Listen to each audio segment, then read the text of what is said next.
Irmãos, eu lembro muito bem quando meu testemunho de salvação foi bem assim, né? Um dia em casa, eu tinha 11 anos de idade e meu pai chegou até mim e disse: Marcos, você já tem 11 anos de idade, você já sabe o que é certo e errado, e eu quero perguntar a você, você já aceitou Jesus como seu Salvador? Você quer aceitar Jesus como seu Salvador? Eu disse: eu quero. Então ele diz, no próximo domingo, quando o pastor fizer o apelo, então você vai na frente e testemunha publicamente que você quer aceitar Jesus como Salvador. Então isso aconteceu em 1976. E a gente foi criado na igreja. Eu não conheço outro mundo a não ser a igreja. A igreja era o nosso parque, a igreja era as nossas férias, a igreja era a nossa diversão, a igreja era os nossos amigos, e a igreja onde a gente comia, a igreja onde a gente orava, a igreja onde a gente fazia tudo, né? Então, o nosso passeio era assim, vai ter um congresso. Opa, nós vamos passear. Era assim. Mas naquele tempo a gente convivia no dia a dia da igreja e eu sempre pensava assim, se existe uma coisa que eu não quero ser é pastor. Não porque ser pastor é ruim, irmãos, eu nunca quero que você entenda que ser pastor é um peso, é um negócio difícil, mas eu sempre pensava na questão da responsabilidade, é muita responsabilidade. E um dia eu entendi que Deus estava me chamando para esse ministério. E eu relutei muito e até impus a Deus algumas condições para eu aceitar o ministério pastoral. Depois eu tive que rever as minhas condições e dizer, tudo bem, o que o senhor quiser está certo, né? Então, eu louvo a Deus pela graça que Ele me deu de poder servi-lo nesse ministério, entendendo que nada que eu, pastor Thomas, pastor Alexandre somos, e se somos, é fruto da nossa capacidade, seja intelectual, seja espiritual, é fruto da graça e da ação de Deus na nossa vida. Então, a Ele e somente a Ele toda a honra e toda a glória, porque dele provém tudo aquilo que é de bom, nós podemos refletir através das nossas vidas. Amém? Então, nossa gratidão a Deus, primeiramente pelo ministério, e a nossa igreja por nos dar esse privilégio de sermos pastores de vocês. Eu me sinto muito honrado com isso. E também muito responsável, e entendendo a grande responsabilidade que nós temos. Então, ore e continue orando por nós, continue orando por essa igreja e pelo propósito que Deus tem através desta igreja, né? Que Deus possa cumpri-lo e que nós possamos ser as pessoas que o Senhor tem prazer por nos ver fazendo a sua vontade. Amém? Irmãos, nós, como falamos pela manhã,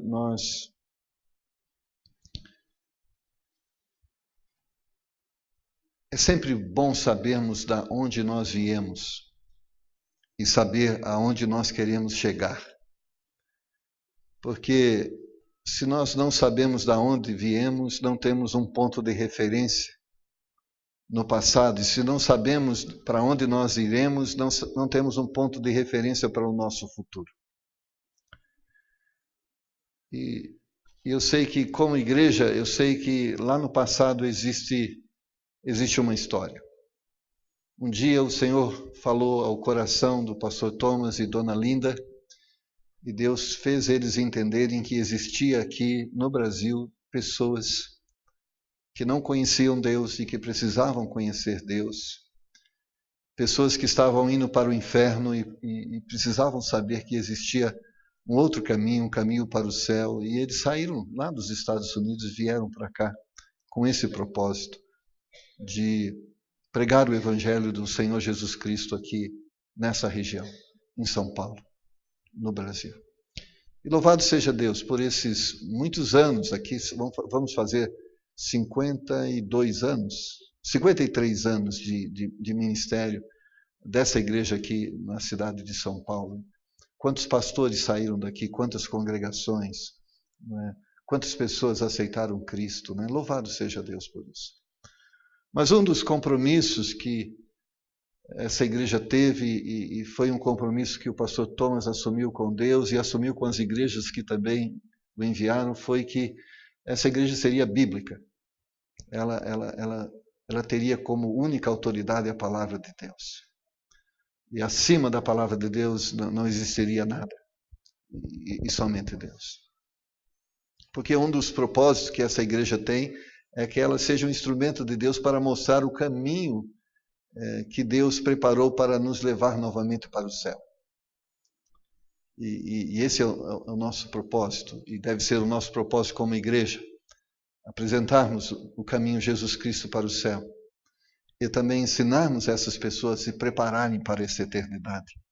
Ou seja, evangelização e santificação. Esse é o ministério dessa igreja. Pregar Jesus e preparar as pessoas para uma vida eterna com Jesus. E às vezes, irmãos, eu como pastor mesmo, eu sei que pregar por atacado não é difícil. Eu chegar aqui e compartilhar com vocês verdades bíblicas, não estou dizendo que é difícil no sentido que é fácil, porque eu sei, não é a coisa mais difícil, apesar de ser difícil. Difícil é quando eu olho para uma pessoa e eu preciso falar com ela de uma forma particular, porque como pastor eu estou percebendo que existe uma conduta naquela ovelha que precisa ser corrigida. Irmãos, como isso é difícil para mim. Eu oro, eu peço a graça de Deus. Deus, como é que eu vou falar? Como é que eu vou dizer? Eu preciso dizer, Senhor, digo agora, digo amanhã, e aquela coisa vai me incomodando, mas eu tenho que falar. E às vezes, né, com todo jeito, com todo carinho, irmão, nós precisamos conversar um pouquinho, vem aqui. Isso porque a gente fica preocupando como a pessoa vai entender, como a pessoa vai receber, mas nós temos que falar. Essa é uma grande dificuldade do ministério. E a outra maior dificuldade que eu tenho não é pregar para vocês, é pregar para minha esposa. Isso é terrível. Meu Deus. Porque eu pregando para ela, ela vai falar assim, ela chega em casa, escutei muito bem o seu sermão. Somente quando é encontro de casais, né? Entendi a sua mensagem. Eu falo, a mensagem foi para você também, não foi só para mim, não. Eu quero aliviar o fardo, né? Mas a gente sabe da responsabilidade. Então, ore por nós. E durante esses dias, então, como eu estava falando para os irmãos, às vezes as pessoas perguntam o que é o Templo Batista de Indianópolis. É uma igreja batista. É uma igreja batista fundamentalista. É uma igreja, como algumas outras igrejas, tem procurado servir a Deus através da palavra de Deus. Nós não queremos ser melhores que outras igrejas, e nem piores, nós só queremos ser a igreja de Deus. E não é o melhor para as pessoas, e o melhor comparado com outras pessoas, é o melhor no sentido olhando para a palavra de Deus. É isso que nós queremos ser, o melhor. Eu tenho certeza que você, como eu, entende que Adão fez uma péssima escolha. Você concorda comigo? Adão fez a péssima escolha. Quando ele escolheu um caminho contrário a Deus e ele foi expulso do paraíso, cá entre nós. Que besteira Adão fez. E nós herdamos as consequências da escolha adâmica. Mas um dia, quando nós conhecemos a graça de Deus, e João retratou isso quando Jesus, lá no capítulo 14, versículo 2, quando Jesus diz, eu sou o caminho, a verdade e a vida, e ninguém vai ao Pai a não ser por mim. Que bênção saber que nós podemos voltar para o paraíso. Amém? Você não ficou alegre com essa notícia? Nós podemos voltar para o paraíso. Mas se de um lado nós podemos voltar para o paraíso, de outro lado existe uma verdade. Nós temos que nos livrar daquilo que nos afastou do paraíso. E aquilo que nos afastou do paraíso se chama pecado. E esse é o problema. E por que é o problema? Então, abra comigo Levíticos capítulo 19, versículo 2. Levíticos capítulo de número 19 e versículo de número 2. E se você encontra o trecho da palavra de Deus, desse trecho, fique de pé e acompanhe a leitura. E nós vamos meditar nesse texto, também vamos fazer referência a Mateus capítulo 23, vamos fazer referência a Romanos capítulo 5 e Romanos capítulo 6. E vamos usar essas passagens bíblicas para falar sobre um tema chamado santificação, e segundo a palavra de Deus, sem a qual nós não podemos ver Deus, não podemos ir para o céu. Então, gostaria que nós juntos pudéssemos entender e buscar isso. O que diz Levíticos 19, 2? Fala a toda a congregação dos filhos de Israel e dize-lhes: santos sereis, porque eu, o Senhor vosso Deus, sou santo. Vamos orar?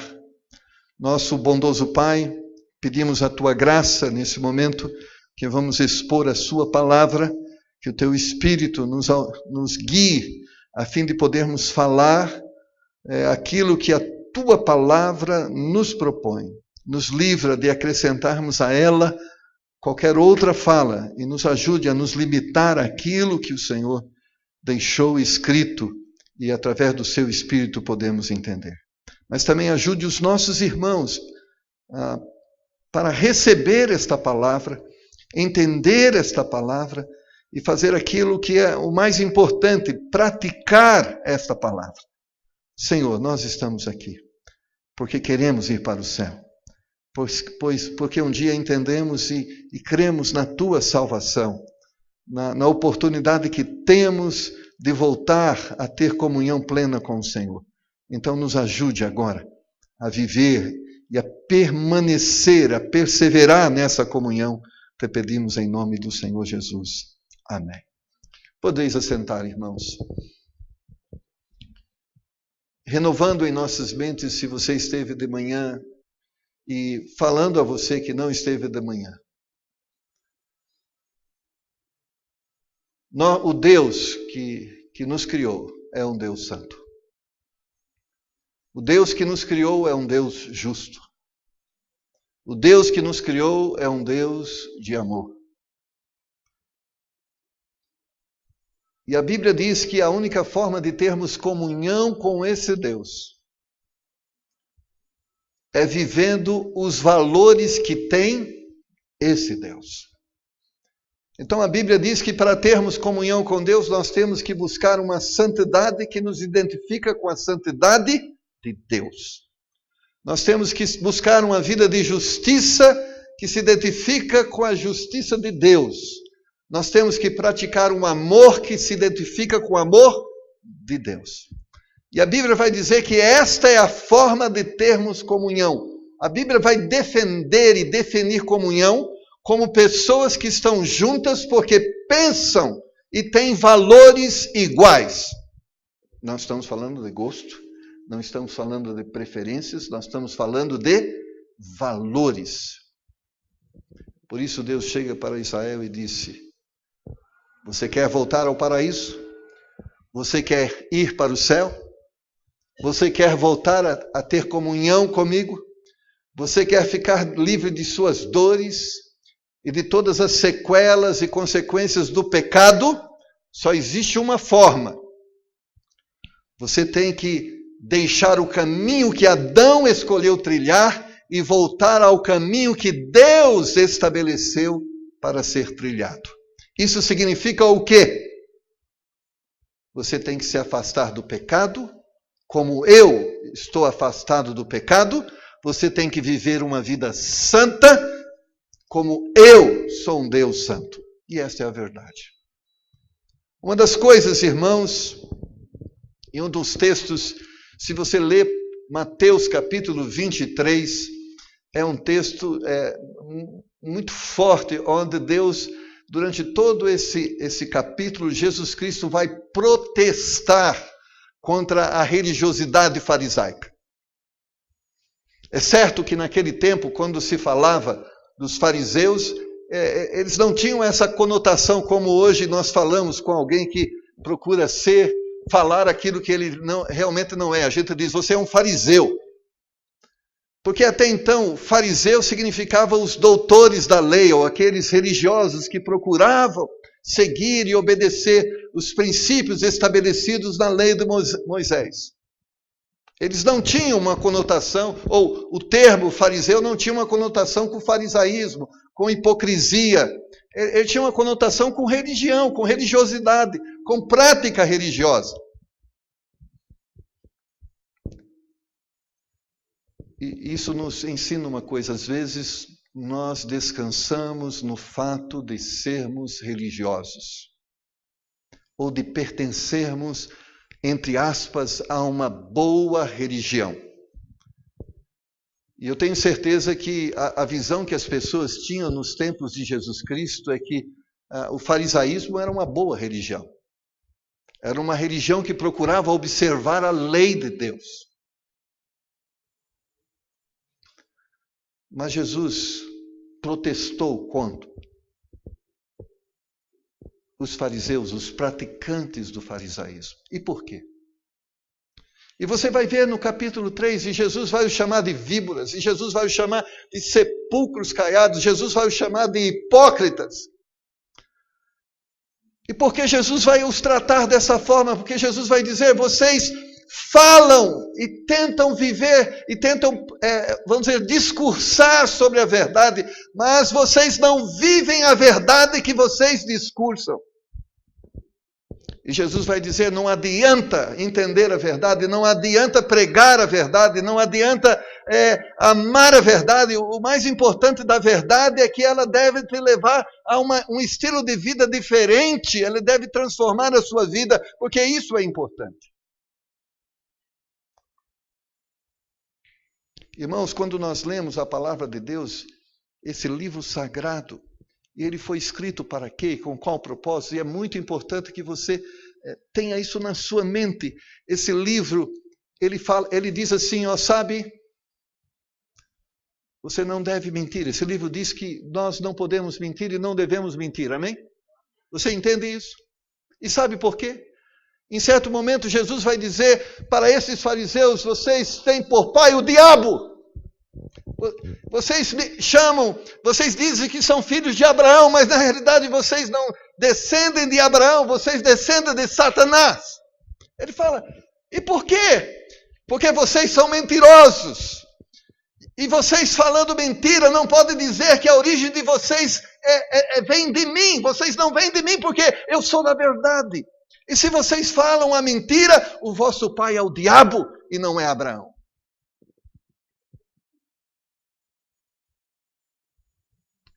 Então, quando a Bíblia diz, e escreve lá, e nós sabemos os mandamentos, e sabemos os outros princípios, e conhecemos muito deles, e sabe por que Deus os escreveu? Ele estava dizendo, meu irmão, seja honesto, seja íntegro, porque Deus é íntegro. Deus prisma pela verdade. E se você quer ter comunhão com Ele, é assim que você deve viver. Mas se você não quer viver dessa forma, então você não pode ter comunhão com Ele. A Bíblia vai nos alertar de uma forma muito pontual acerca disso.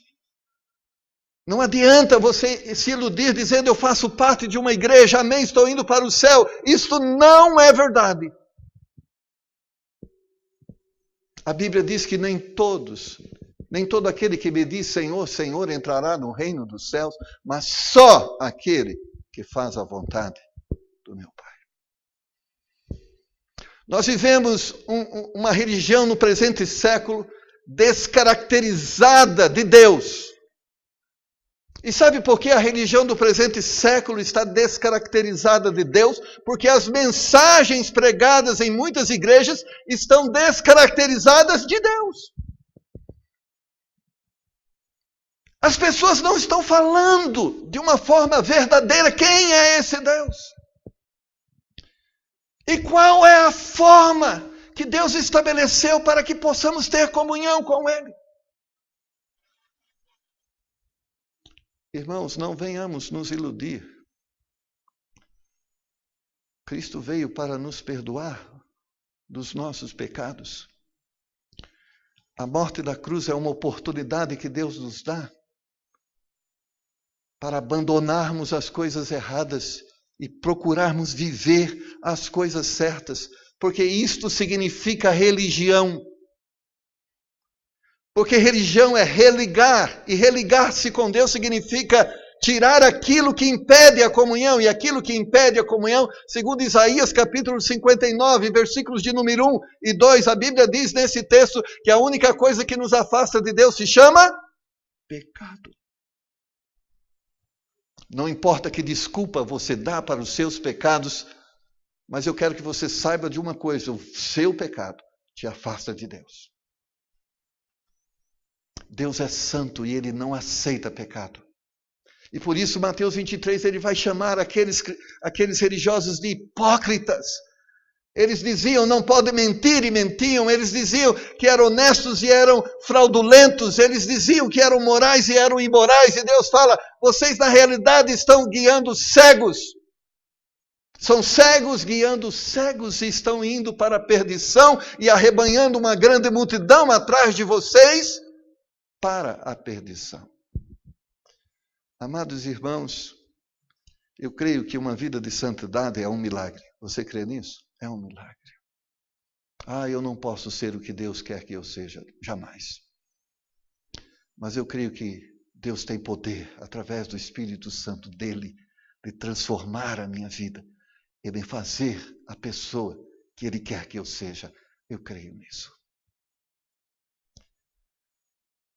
Por isso, lá em Romanos capítulo 5, Paulo começa a dizer para os cristãos de Roma os benefícios da salvação.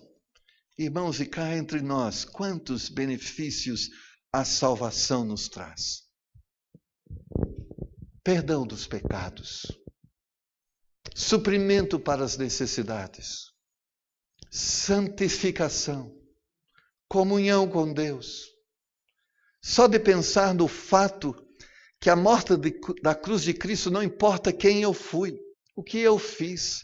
A Bíblia diz que o sangue de Jesus, o seu Filho, pode me purificar de todo pecado. Se eu matei, se eu roubei, se eu estuprei, não importa o que eu fiz. Quando eu creio em Jesus e me arrependo dos meus pecados, a Bíblia diz que Deus pega os meus pecados e os lança no mar do esquecimento. Deus rasga as folhas que descreviam as minhas más obras e agora me dá um caderno novo para que eu possa escrever ser escrito de mim, sobre mim, obras diferentes daquelas que estavam escritas antes. Que bênção! Eu não temo, às vezes as pessoas, quando elas pensam na eternidade do trono, sabe, pastor, do trono dos galardões, então elas acham que vai ter no Bema lá, né, vai ter um filme e Deus vai mostrar, olha o que você fez, o pecado que você praticou. Não vai ter isso, graças a Deus. Porque os nossos pecados foram todos eles julgados na cruz. Nossas obras, o que nós fizemos para Deus, sim, nós vamos ser julgados, mas os nossos pecados, graças a Deus, Deus não se lembrará mais dele. Que bênção! Mas nós temos que pensar que tudo isso Deus nos fez, e fez para aqueles que entendem que viver uma vida de pecado é errado e eles querem agora viver uma vida de santidade. Então, e a Bíblia diz como é essa santidade, porque a santidade que Deus exige, ela não é fruto da minha mente, da mente do pastor Thomas, da mente do pastor Alexandre, não é aquilo que eu acho que é certo, não é aquilo que eu penso que é certo, não é aquilo que é mais conveniente para nós pastores ser certo. Aquilo que é certo é baseado na santidade de Deus, e a única forma de eu entender o que é certo é quando eu leio e entendo quem é Deus. E a Bíblia nos diz acerca desse Deus. Se você está vivendo uma vida, não se preocupe se ela está certa aos olhos do pastor Thomas, do pastor Alexandre, do pastor Marcos. Se preocupe se ela está certa aos olhos de Deus. Porque um dia, quando nós formos comparecer diante de Deus, não importa o que você pensa, não importa o que você acha sobre verdade, porque o que vai ser baseado Nesse juízo é o que Deus determina como verdade. Pastor, eu posso fazer isso? Vamos ver o que Deus diz sobre isso. Não estou perguntando a sua opinião, não. Nessa questão eu não tenho opinião, a opinião é de Deus. Pastor, eu posso ir lá no show do Roberto Carlos? Vamos ver o que Deus pensa sobre isso. Não é eu. Agora, eu como pastor, eu tenho que dizer o que Deus pensa sobre isso. E o que Deus pensa sobre isso? Um dos textos que nós podemos usar, Salmo de número 1. E a Bíblia ali exorta que o homem bem-aventurado, o homem abençoado, é aquele que não se assenta na roda dos escarnecedores, não se detém no caminho dos pecadores, ou seja, ele se afasta daqueles que estão afastados de Deus e se aproxima daqueles que estão identificados com Deus. Ele se afasta daqueles princípios e valores que são contrários ao Senhor e se aproxima dos princípios e valores que o identificam com o Senhor. Então não é questão que uma igreja é chata ou uma igreja não é tão chata assim. Não é questão da igreja, é questão que Deus é santo. E Deus não concorda com nada que seja errado. Deus não concorda com nada que esteja contaminado com imoralidade. Deus não concorda com nada que esteja contaminado com mentira. Deus não concorda com nada dessas coisas. E Ele espera que aqueles que o seguem também não concordem com estas coisas. Ou seja, Deus espera que o nosso caminho, o caminho que nós andamos, é o caminho que, se Deus estivesse aqui, Ele estaria andando também. Mas nós estamos diante de uma geração assim, mas o que tem? Isso não tem problema. Isso é imposição da igreja. Não, irmãos. Longe de mim acrescentar peso, além daquele que a palavra de Deus já põe como responsabilidade sobre nós. Longe de mim. Pastor, a igreja aceita que eu me vista assim? Irmãos, com coisa que é a igreja que determina o conceito de moral, com coisa que é a igreja que determina o conceito de pudor, com coisa que é a igreja que determina o conceito de decência. Não sou eu. Foi Deus que determinou o conceito. Foi Deus que estabeleceu. Eu lembro que a primeira coisa que Adão e Eva perceberam depois do pecado, sabe o que foi? A primeira coisa. Qual foi? Estou nu. Quando eles pecaram, a primeira coisa que o pecado trouxe foi a malícia. Foi a imoralidade. E eles falaram, Deus está vindo e nós estamos pelados. E eles foram lá, pegaram umas folhas de que? Lembra? Figueira. Cozeram para si aventais. E compareceram diante de Deus com os aventaizinhos deles. Deus olhou. O que aconteceu? Eu chamei vocês. Nós estávamos nus. Mas quem disse que vocês estavam nus? Vocês comeram do fruto que não deveriam comer. O pecado trouxe muitas consequências. Ele trouxe consigo a imoralidade, a sensualidade que provoca a imoralidade. Terrível. O homem andava na presença de Deus, não precisava de roupa, porque os seus corações eram puros. Mas o pecado os contaminou.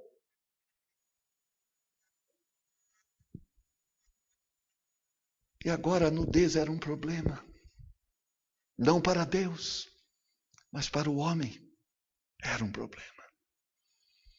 Então, Deus substituiu os aventais por túnicas. E Deus cobriu-os por causa do pecado. Então, muitas vezes, quando a igreja fala sobre vestimenta, é simplesmente por um problema que se chama pecado. Não é por outra coisa. Se não houvesse pecado, estávamos nus no paraíso. Mas tem pecado. Então precisa se vestir. E é interessante que Deus vai cuidar disso. E quando você vê a descrição das vestimentas dos sacerdotes, e Deus teve um cuidado de fazer vestimentas, e o cuidado é que na movimentação do sacrifício, Deus queria que essas vestimentas fossem vestimentas tão adequadas que na movimentação não aparecesse o que a Bíblia chama de suas vergonhas.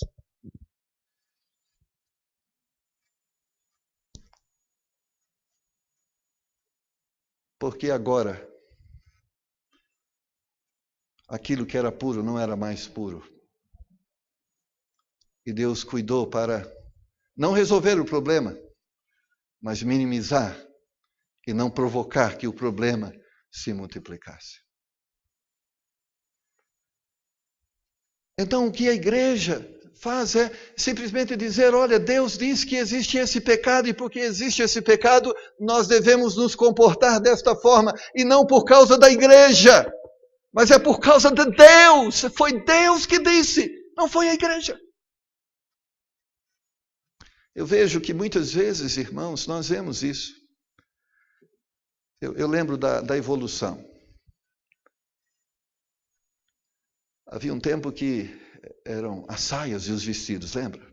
E depois foi uma luta para saia-calça. Eu lembro da luta da saia-calça. Mas o que tem a saia-calça? É uma saia, mas tem jeito, tem aparência de... É uma calça, mas com aparência de saia, e ficou a luta. Tá bom. Saia-calça. Ok. Alguém aqui usa saia-calça? Ninguém usa mais saia-calça. Aí a briga foi para bermuda. Irmãos, e as pessoas agora estão nuas diante de Deus e diante da sociedade. E as pessoas ficaram brigando se a questão era saia, se a questão era calça, se a questão é bermuda. E sabe qual é o problema? O problema se chama pudor. Pudor. E sabe o que é pudor? É vergonha de expor o corpo. E sabe por que Deus vai estabelecer o princípio de pudor para a vestimenta? Porque a ausência de pudor provoca o pecado. E sabe por quê? Deus quer a presença do pudor na vida dos crentes, porque Deus é santo e Ele não suporta o pecado. Então Ele vai dizer para as pessoas, não se vistam de tal forma que vocês venham provocar as outras pessoas ao pecado, porque eu sou santo e não suporto o pecado. Sabe por que nós devemos nos vestir moralmente? Porque Deus é santo. E Ele não suporta o pecado. E às vezes nós estamos discutindo a questão saia ou vestido. Não discuta isso. Olha para essa questão dessa forma. Isso provoca o pecado ou não provoca o pecado? Esse é o problema. O problema não é o formato, o problema é o que esse formato pode ter de efeito no olho e no coração do homem contaminado e pervertido do pecado. Porque a ausência de pudor pode estar em qualquer modalidade de roupa.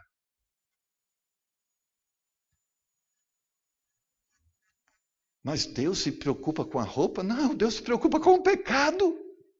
E por isso Ele se preocupa com a roupa. E por isso Ele se preocupa com a música. E por isso Ele se preocupa com os nossos relacionamentos. Quando Deus disse para Israel, não se aproxime de outras nações, Não tenha comunhão com outras nações. Mantenha-se separado de outras nações. Deus discriminava outras nações? Não, Deus discriminava o pecado das outras nações. Ele diz, não se aproxime deles, porque eles vão contaminar-vos com os seus pecados.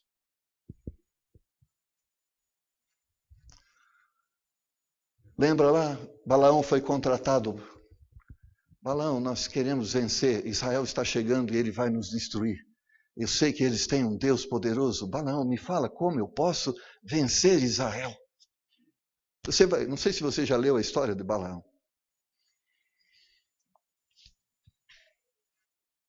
Deus chega para Balaão e se apresenta com um anjo com uma espada na mão.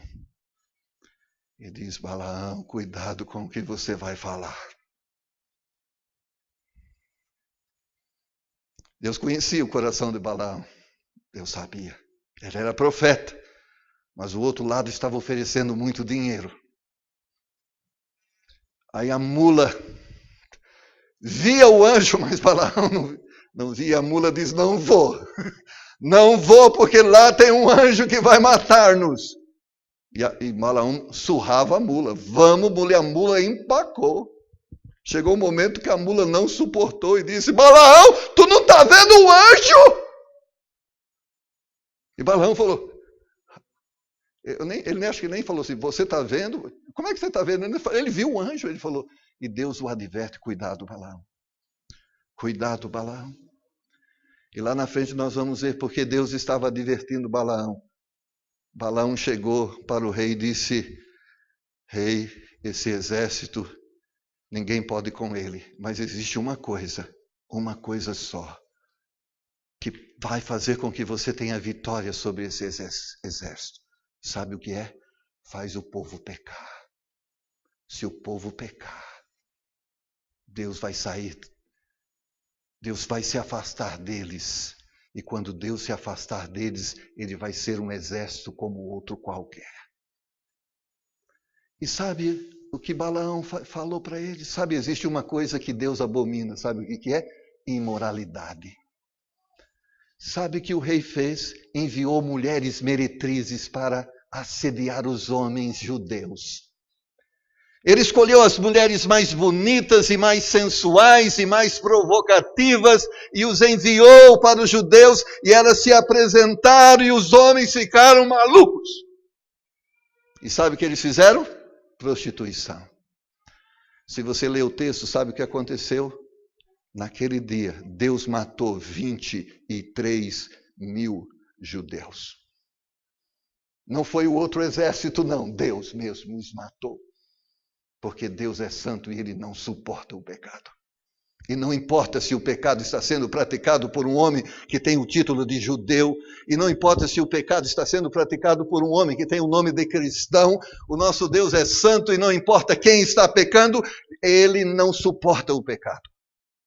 E por isso Hebreus capítulo 12 vai dizer que Deus corrige o que ama e açoita todo aquele que chama por filho, e se estáis sem disciplina, da qual todos são feitos participantes, não sois filhos, mas bastardo. Deus disciplina e corrige porque Deus não suporta o pecado. E a única forma de você entender o que é pecado e o que aborrece a Deus é esta, é ler a Bíblia. Porque a Bíblia é o livro que nos apresenta quem é Deus. E ao nos apresentar quem é Deus, ela vai nos dizer como nós podemos ter comunhão com Deus. Porque esta comunhão que Deus quer que tenhamos com Ele é baseada no princípio da santidade. Eu citava de manhã, há muitas pessoas que falam assim, pastor, nós estamos no tempo da graça. Então vamos lá para o templo de Jerusalém. E tem duas personagens lá, um chamado Ananias e outro chamado Safira. Era o templo, era a época da graça, amém? Templo, os apóstolos, a igreja. E chegou lá Ananias e Safira, nós vendemos um terreno e tem necessidade porque tem perseguição, os cristãos estão passando necessidade e nós queremos pegar o dinheiro e dar aqui no altar para que os apóstolos administrem e sirvam as pessoas com necessidades. E nós vendemos o terreno por 900 mil reais. E Pedro diz, por que mentir? Alguém pediu para vocês venderem o terreno? Não. Alguém pediu para vocês 900 mil reais? Não. Vocês deram por quê? Porque vocês queriam. Era obrigado? Não. Mas vocês venderam por 1 milhão. E estão dizendo que venderam por 900 mil. Isso é mentira. E é mentira diante de Deus. Como é que Pedro sabia que eles haviam vendido por mais do que eles disseram? Não, Deus sabia. Deus sabia. Porque às vezes nós achamos que os pecados que nós praticamos e as pessoas não sabem, nós estamos protegidos, mas o maior problema dos nossos pecados não é se eu os vejo, não é se o pastor Toma os vê, não é se o pastor Alexandre os vê. O maior problema que você tem quando está pecando é porque Deus vê. Porque se fosse baseado em mim, olha, você pode fazer isso porque eu sou tão pecador como você, mas o problema não sou eu, o problema é Ele. Deus vê. E o problema é com Ele. E sabe o que aconteceu com Ananias e Safira? Deus os matou na frente de todo mundo. Eles caíram durinho no chão. Porque Deus não suporta pecado. Amados irmãos, nós que um dia escolhemos seguir a Deus, nós entendemos claramente que o pecado nos afasta de Deus e por isso Paulo vai dizer em Romanos capítulo de número 6, depois de dizer, usando o capítulo 5 da paz com Deus, versículo 1, acesso a Deus, versículo 2, esperança da glória de Deus, versículo 2, reconciliação, versículo de número 10 de Romanos capítulo 5, ele vem no capítulo 6 e começa dizendo, que diremos, pois, permaneceremos no pecado para que a graça abunde? De modo nenhum, nós que estamos mortos para o pecado, como viveremos ainda nele? E ele vai dizer, quando Cristo foi morto lá na cruz, quando sobre ele veio os nossos pecados, quando ele foi morto e foi sepultado, Paulo vai dizer, naquele dia nós morremos com Cristo, ou seja, o castigo do pecado que estava sobre Cristo, nós estávamos ali com ele, e quando ele sofria, nós estávamos ali sendo representados no seu sofrimento, mas quando ele foi sepultado, nós deveríamos estar ali representados no seu sepultamento. Paulo vai dizer, se nós abraçamos a fé, quando Cristo morreu e Ele morreu por causa dos nossos pecados, nós teríamos que estar mortos juntamente com Ele. E Paulo vai dizer, morto peca? A pergunta é, morto peca? Morto não peca. Paulo vai dizer, nós morremos com Cristo, e se morremos com Cristo, nós agora morremos para uma vida de pecado. Não podemos mais permanecer no pecado, sendo que nós morremos para o pecado. E ele fala de permanecer, ele está dizendo, se mentimos, devemos deixar de mentir. Se éramos pessoas sem pudor, agora temos que ser pessoas com moral. Se éramos pessoas violentas, agora temos que ser de paz. Se éramos pessoas com gênio e usando o temperamento de uma forma errada e pecaminosa, agora nós não podemos agir dessa forma mais, porque nós morremos para uma vida de pecado, agora nós fomos ressuscitados com Cristo para uma vida de santidade, porque nós queremos ter comunhão com Deus, e o Deus que nós queremos ter comunhão é santo, e Ele exige que aqueles que queiram ter comunhão com Ele sejam tão santos como Ele é santo. Amado irmão,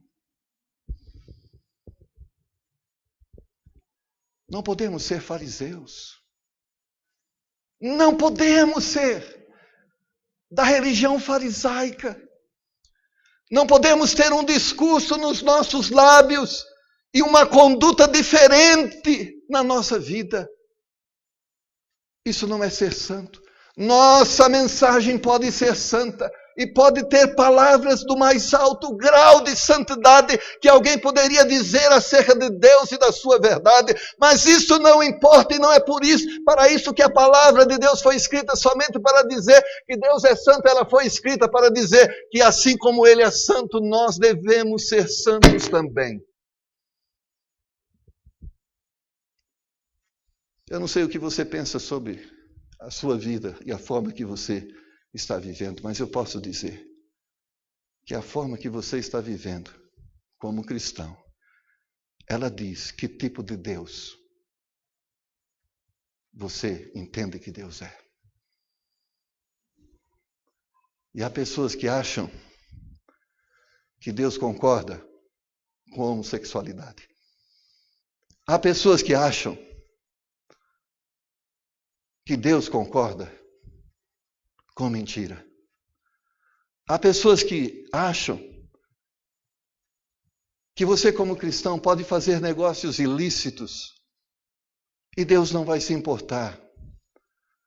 Eu vou dizer para vocês, esse Deus que as pessoas estão dizendo que não concorda, não se chama Jeová. Não se chama Jeová. Porque o Deus que a Bíblia diz que se chama Jeová, Ele não concorda com essas coisas. Porque Ele é santo. Ele não concorda com a imoralidade, porque Ele é santo. Ele não concorda com negócios ilícitos, porque Ele é santo. E Ele exige que aquelas pessoas que o seguem, o sigam nesse caminho de santidade. Então, meus amados irmãos, Paulo vai exortar os cristãos em Roma. No versículo 11 ele vai dizer, capítulo 6, assim também vós, considerai-vos como mortos para o pecado, mas vivos para Deus em Cristo Jesus, nosso Senhor. Ele vai dizer assim, diante de uma situação em que tiveram em jogo a verdade ou a mentira, você deve olhar para a mentira e dizer, eu não posso praticar mais esta conduta porque eu estou morto para ela. Eu só posso praticar esta conduta porque é para isso que eu vivo agora, para viver em torno e para a verdade. A Bíblia diz que nós devemos nos considerar mortos para o pecado. Ou seja, nós não queremos mais viver uma vida de pecado. Como cristãos, essa deve ser a nossa consciência. Não devemos mais admitir em nossa conduta coisas como essas. Nós devemos chegar diante do espelho e dizer, eu não mais aceito da minha vida, da minha boca, do meu corpo, coisas que não me identificam com Deus, porque eu morri para estas coisas. Josué um dia chegou diante do povo e disse, vocês vão ter que escolher. Ou vocês vão agradar a Deus, ou vocês vão agradar aos outros deuses. Mas Josué disse, agradar os outros deuses fará de você pessoas que não agradam a Deus. Existe um mundo que adora Diana, que adora Afrodite, que adora Mamão, que adora Baal e que adora toda sorte de ídolos pagãos. E esses deuses não são santos. São deuses tão manchados de pecado quanto aqueles que o adoram. São deuses falíveis, limitados, contaminados, impotentes. E a Bíblia diz que semelhante a eles vão se tornar todos aqueles que o adoram. Mas do outro lado está um Deus santo. Que Deus chegou para Israel e disse, eu sou santo. E ao longo da história, não quero desafiar você, não é esse o propósito. Mostre-me na Bíblia um lugar aonde Deus aceitou o pecado. Um lugar aonde Deus fez vista grossa para o pecado. Um lugar onde Deus foi indiferente com o pecado. Um lugar onde Deus disse, tudo bem, não tem problema, eu aceito você assim mesmo. Se você mostrar esse lugar, Deus não é santo, como Ele diz ser santo. Mas eu tenho certeza que não existe nenhum lugar na história dos 1500 anos antes de Jesus Cristo e dos anos que se seguiram depois de Cristo, que nos mostre um Deus diferente desse, que a Bíblia diz: Deus é santo.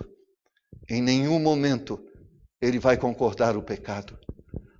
E esse Deus que está lá no Velho Testamento se apresentando como Deus santo, é o Deus que Paulo vai dizer aos romanos: esse Deus que é santo e foi santo para os judeus, olha gentios, olha judeus, esse Deus continua sendo santo e Ele não suporta o pecado. Então, se você quer seguir a Ele, você tem que se afastar do pecado. Mas pastor, o que é pecado? A Bíblia diz o que é pecado. E nós vamos aqui ao longo de algumas mensagens dizer o que é pecado. Sabe por quê? Porque nós queremos que você esteja no céu. Nós queremos que você volte para o paraíso. Nós não queremos que um dia você chegue diante de Deus e diga: Senhor, em Teu nome expulsamos demônios. Em Teu nome fizemos maravilhas. Nós estávamos nas igrejas. Nós pregávamos o Teu Evangelho. Pessoas se rendiam ao Senhor com a nossa pregação. O Senhor, através de nós, fez prodígios e maravilhas. Mas a Bíblia diz que estes que falaram a verdade não viviam essa verdade. E a Bíblia diz que estes ouvirão: apartai-vos de mim, vós os que praticais a iniquidade. Eu não sei que Deus você está servindo e que Deus você tem entendido ser Jeová. Mas eu quero vos dizer nessa noite: dizei a Israel que o Deus que eles estão servindo é santo e eles precisam ser santos para seguirem esse Deus. Então, quando a igreja prega contra o pecado, sabe que ela está dizendo: Deus te ama, não quer te ver perdido, destruído, Deus quer te ver no céu. E por isso Deus, ao te amar, Ele vai protestar contra o pecado. Ele vai protestar contra a imoralidade. Ele vai protestar contra a injustiça. Ele vai protestar contra as palavras torpes. Sabe por quê? Porque Ele é santo. E Ele quer ter comunhão com você. Esse livro foi escrito para restaurar a sua comunhão com Deus. E por isso ele precisa ser lido. E por isso ele precisa ser estudado. Porque você quer comunhão com Ele. E esse livro diz que quando nós fazemos coisas que Deus não concorda, nós perdemos a comunhão com Ele. Você quer ir para o céu? Você não quer ir para o inferno? Você quer ter uma vida na terra abençoada? Aqui está o caminho. E o caminho se chama caminho da santidade. É essa santidade que promove a nossa comunhão com Deus. É essa santidade que vai nos abençoar.